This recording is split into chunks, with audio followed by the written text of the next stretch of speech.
the beautiful girl that I met made in Japan. The beauty of her face was beyond my wildest dreams. Assalamualaikum warahmatullahi wabarakatuh. Perkenalkan, kita dari kelompok 9 ingin memperkenalkan diri. Tugas video Aika. Saya Muhammad Ilham, NIM 102. Saya Tiara Aurelia, NIM 097. Saya Fonia Novianti Deskin, NIM 179. Saya Marcela Rosanifa, NIM 107. Saya Beno Ida Prasetya, NIM 020. Saya Dina Finasia Nafi, NIM 100.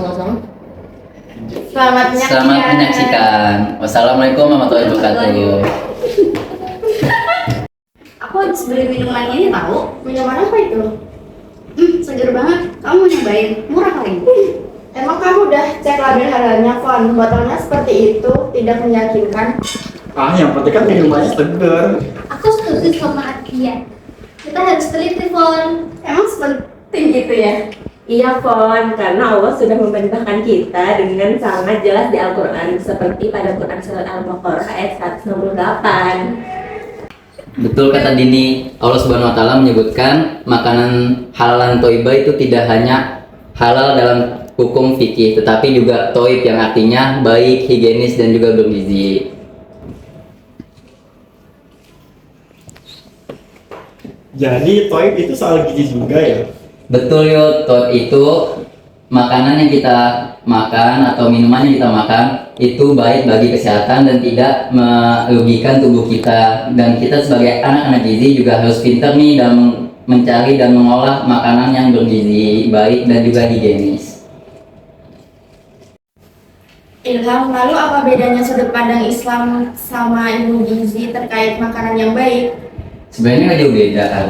Jadi sebenarnya tuh Islam dan ilmu gizi itu masih sangat sinkron, karena Islam tuh hanya tidak boleh makan makanan yang berlebihan. Rasulullah SAW itu pernah bersabda bahwa cukuplah bagi manusia beberapa suap yang menegakkan tulang punggungnya. Kalaupun harus makan banyak, sepertiga untuk makanan, sepertiga untuk minum, dan sepertiga untuk nafas, gitu. Nah, itu yang sesuai sama prinsip gizi seimbang. Kalau cukup, porsi cukup, dehidrasi cukup, maka WHO dan Ketentuan Gizi Nasional kita menganjurkan hal yang sama. Betul, Lin. Terus minuman aku ini apa berbahayanya dari sisi thayyib?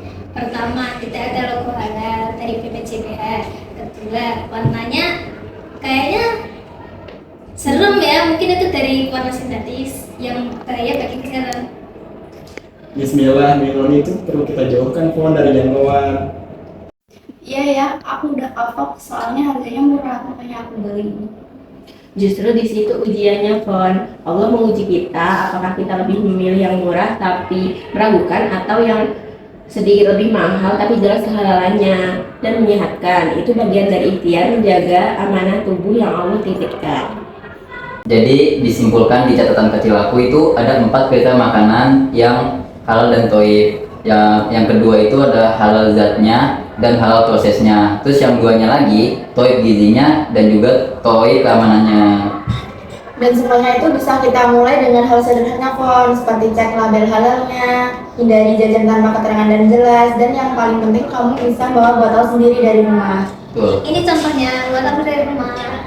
Jujur, selama ini aku nggak pernah berpikir sejauh ini tentang minuman. Kupikir haram cuma minuman beralkohol. Ternyata Islam memang sekomprehensif itu ya tentang minuman.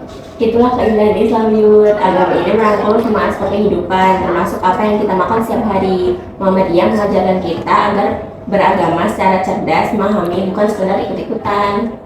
Oke deh, mulai besok aku bakal cek label halal. Siapa yang mau ikut aku untuk selalu cek label halal? Kami itu. Aku mau ikut dong.